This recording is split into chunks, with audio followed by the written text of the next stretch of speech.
All right, folks, here we are. We're back at it today. John and we decided to come up with a new recipe with our leftovers. So most of you have already seen the video and the short with the étouffée, the crawfish étouffée. So we have it here. What we're going to do is we're going to use the leftovers from it to make crawfish pies. So with that being said, I'm going to go ahead and show you guys my dough that I make.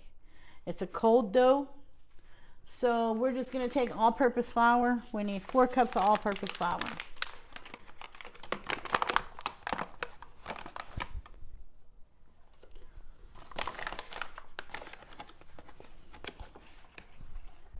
So for some of us old folks here, we took some classes when we were in like middle school, and we took classes in junior high, and they were home ec classes, home economics. And they showed us how to do this in home ec class. So what we do is we take our flour, we make sure it's combed off there with our, we do another one, that's one. So they don't teach home ec class like they used to in school no more. I wish they did, because I don't know about y'all's kids, but my grown kids, they'd come home from school and they would eat ramen noodles every day, and I don't know how they ate those things. They were the most disgusting things I ever ate in my life, but my kids loved them. And that was something they could make for themselves.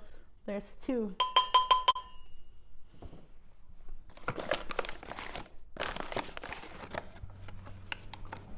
Pop them in the oven and call it good. But needless to say, I always had my girls and my son in the kitchen. There's 3.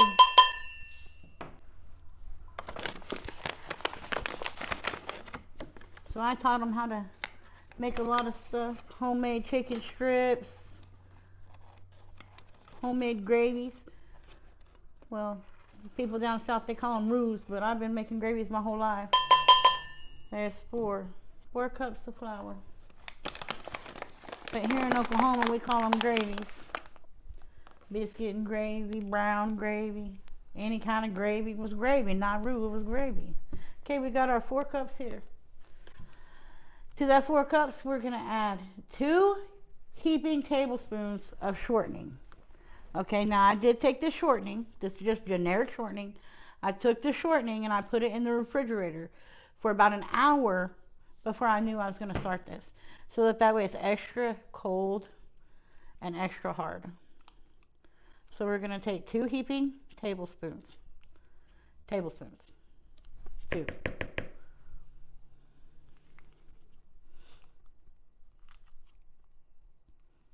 And you'll see here in just a minute why we want it extra cold.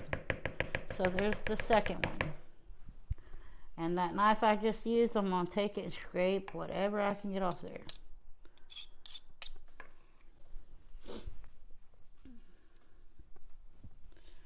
And then to that,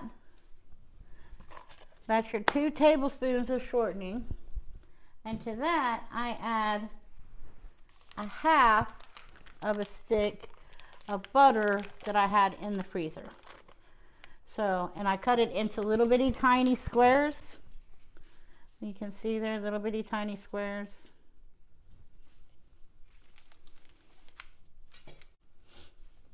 And then you see the butter and then the shortening. So now I'm going to use a little shortcut that my grandmother taught me.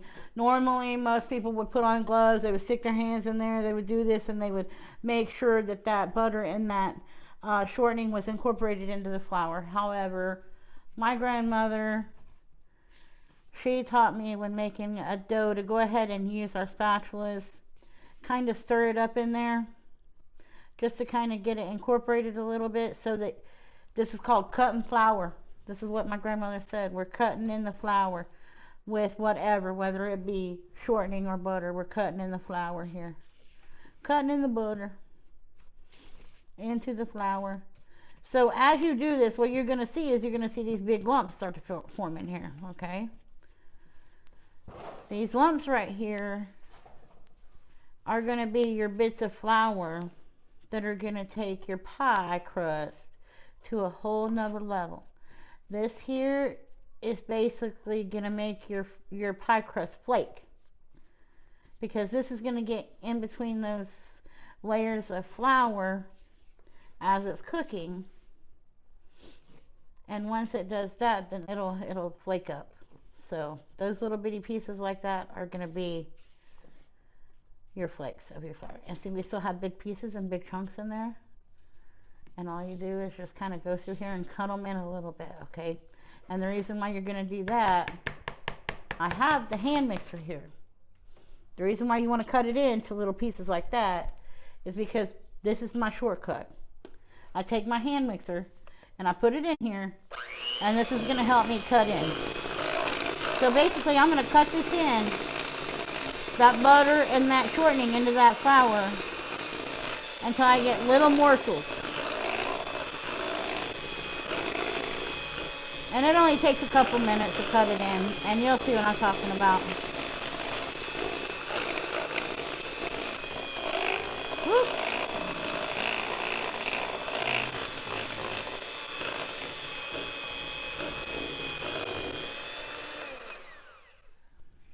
Okay, because we made those smaller pieces like that, it didn't stick to my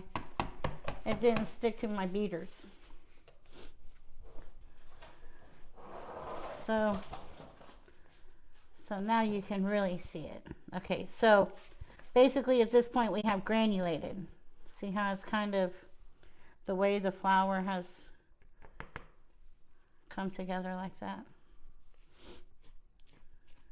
Instead of just being powdery and flaky, it's still powdery and flaky, it just has those pieces in there like that. And we just want to basically make sure that we don't have anything sticking to the bottom. Just like that there. We'll give it one more hit, just to make sure we got all these morsels broken up pretty good.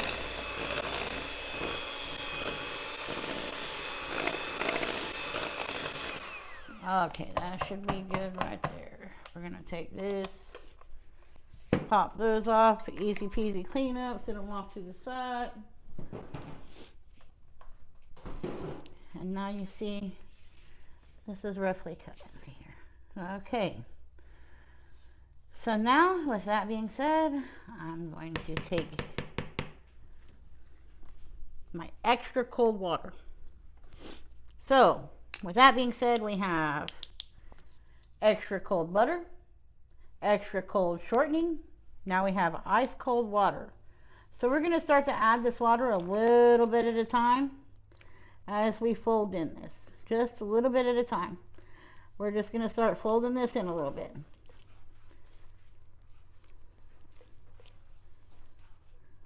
Just a little bit, just so we can start folding it in a little bit. And the more we fold it in, you're going to see it's going to start coming together here. Add a little bit more. Fold it in a little bit more.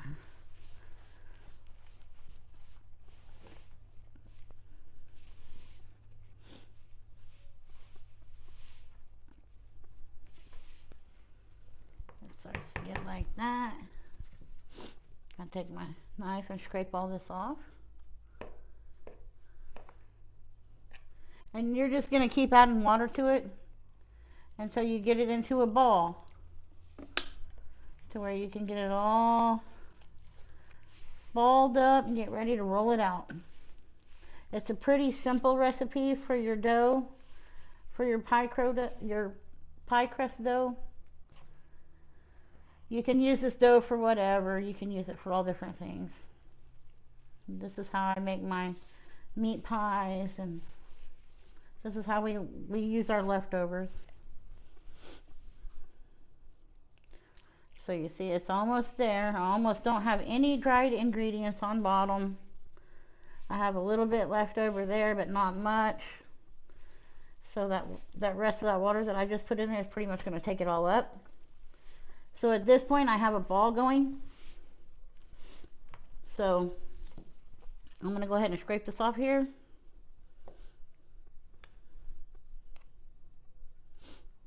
And I'm going to combine it with my hands now.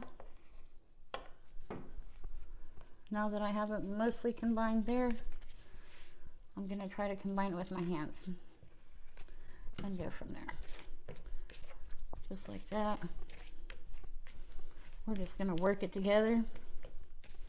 You don't want this sticky. If it's sticky, you've added too much water to it. You don't want it sticky. You want it to be able to come together, not sticky.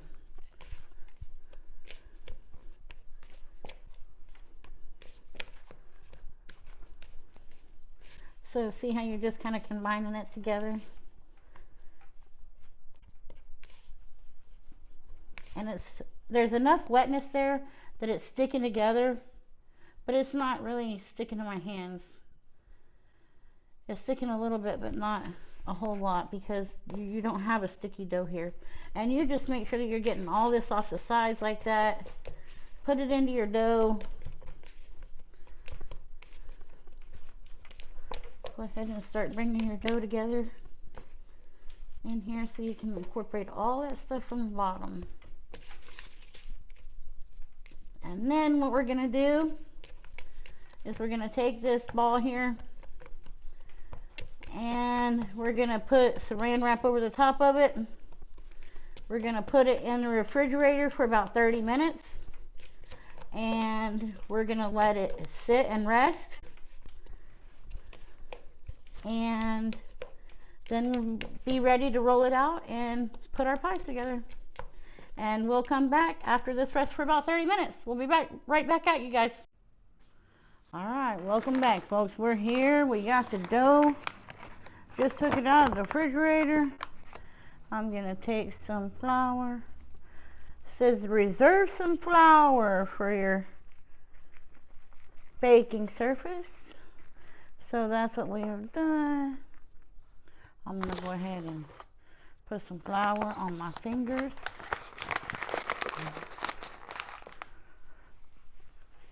Now normally I do this stuff while John is outside. He's normally doing stuff.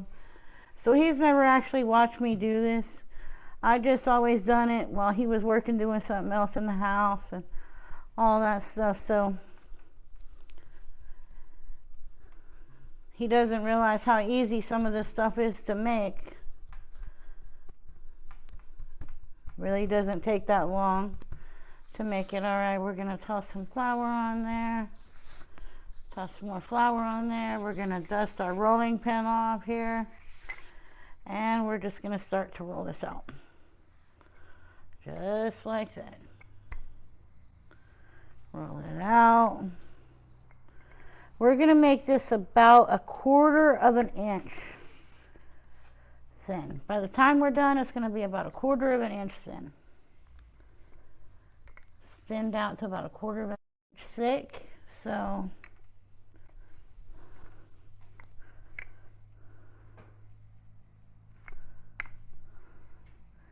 now as I roll this, I'm trying to work with it kind of fast, because I don't want my butter to start melting. And if you look closely at my dough, you'll see the bits and pieces of butter in here.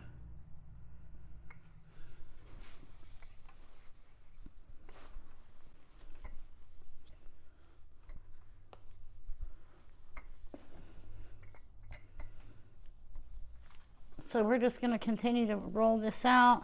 If it starts to stick like that, you just grab you some more. Just make sure that you get it to where once you're going to double this. Basically, what you got to think about, you want it thin enough to where you're going to double it. So we're going to take this bowl over here and we're going to do our cutouts of our pies. And then once we do our cutouts, remember we're going to fold it over to make our moon shaped, our crescent shaped. So once I think this is just about the thickness that we want it,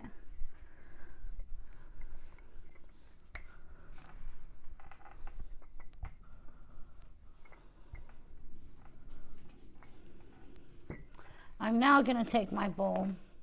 And you can use anything. If you have a biscuit cutter, you can use it if that's the size you want to make smaller ones. I found this bowl right here. And it makes good ones. And this is what it's going to look like right here. And this is a little bit thick still, but I think it's going to be good to fry up because it's going to hold my ingredients in there. So that's going to be good. So I'm going to cut all these out just like this.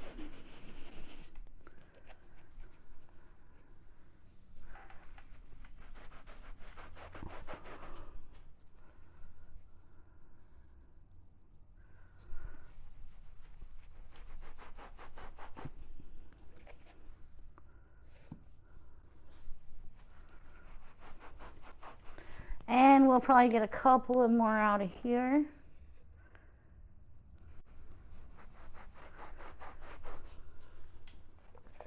And by the way, my meat pies were inspired by when John took me to South Louisiana for my first trip down. I had never been there.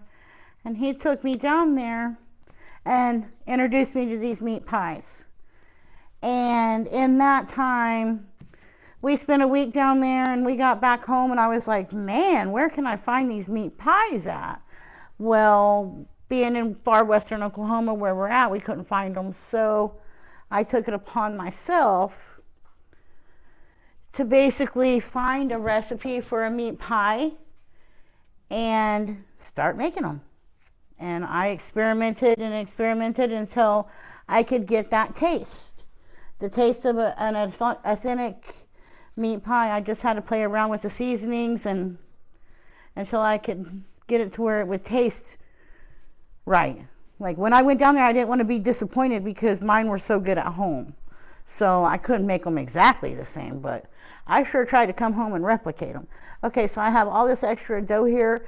What I'm going to do is I'll incorporate this later and make some more, but right now, just for video purposes, I'm going to show you how I do this. So like I said, I'm going to go ahead and use our leftovers from our crawfish. And you have to make sure this is extra cold because if it's not, it will not work. It will not stay in your dough. So you can see we went ahead and mixed up all the rice with it. So I'm going to take about a spoonful like that there. And I'm going to put it on one side. There we go, just like that. And then I'm going to take this dough and I'm going to fold it over. And as I fold it over, I'm going to seal the edges. Just like that there. And that's going to be your meat pie. Now, to seal those edges up completely, I would use an egg wash to get that sealed completely. Or some water. But right now, basically you just want to seal those together right there. And do it like that. And then, okay, so I'm going to go ahead and put all these together. You've seen how I did it here. I'm going to get these put together and get the fryer warmed up, and I'll come back to you as soon as we're ready to fry. All right, folks, and we're back. And this is what we're doing. I got all the meat pies made. Got my fryer heating up to 350. It's just now got up to temperature. So now what I'm going to do is I'm going to drop these down in here. Nice and gentle.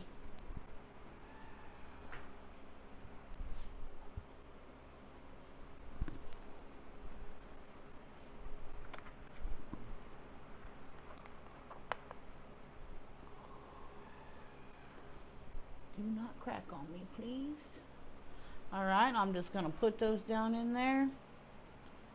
I'm going to fry them for about 7 minutes. But it's at 350, so I say 7 minutes. At about 3 minutes, they should be golden. Okay? Fryers vary. Their temperatures vary. the altitude varies. Everything's going to vary on this. So cook them to how you need them cooked. Our inside was not frozen. It was extra cold. It wasn't frozen. It was extra cold. So ours may only take 3 to 4 minutes. We're going to check on them and see. Once you dump them in here like this, you got to kind of give them a shake so that they don't stick to the bottom. Just a little shake. Just a little shake. And as you can see, we are frying. As soon as these are done, we're going to take about 2 or 3 minutes. As soon as these are done, I'm going to pull them. And then we'll come back and let you give you the final cut and let John taste them for you guys. Okay, so here we are. I've had them frying for about 3 minutes now. They're looking pretty much golden brown at this point, so I'm going to go ahead and let them drain. I'm going to pull them to let them drain. You see there? Just let it drain for a minute.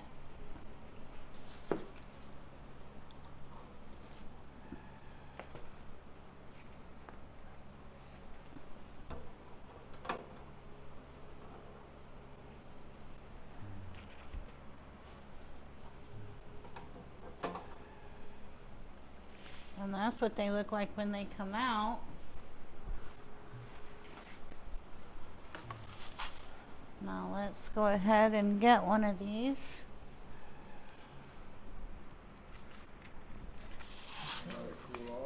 John can give it a try. And I have my knife somewhere around here. I'll get a knife. We'll let it cool for a few minutes and we'll come back to you when he's ready to taste it. Okay, so now I want you guys to see what the inside of this looks like before it gets all the way cooled down. You can see it's crunchy. You can hear it. It's nice and crunchy. We're going to cut it down and there you go.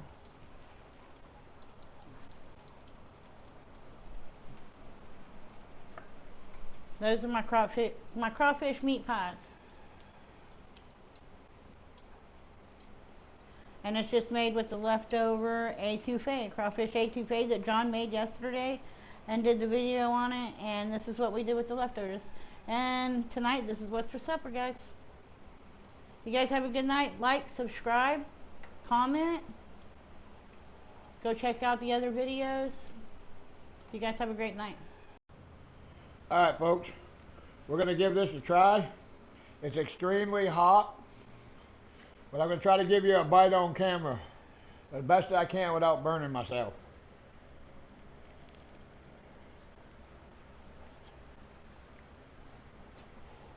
Oh man. Folks, you really need to watch the video on how I made this and then watch this video so you can make it, because this is amazing. But anyway, thank you all for watching, tuning in, subscribing. If you're not subscribed, please subscribe. If you haven't left a comment, please comment. It helps our channel grow. And so we can continue to do things. Please let us know, because if you want something, you want me to make something for you, just let me know. But anyway, we're out. Till next time.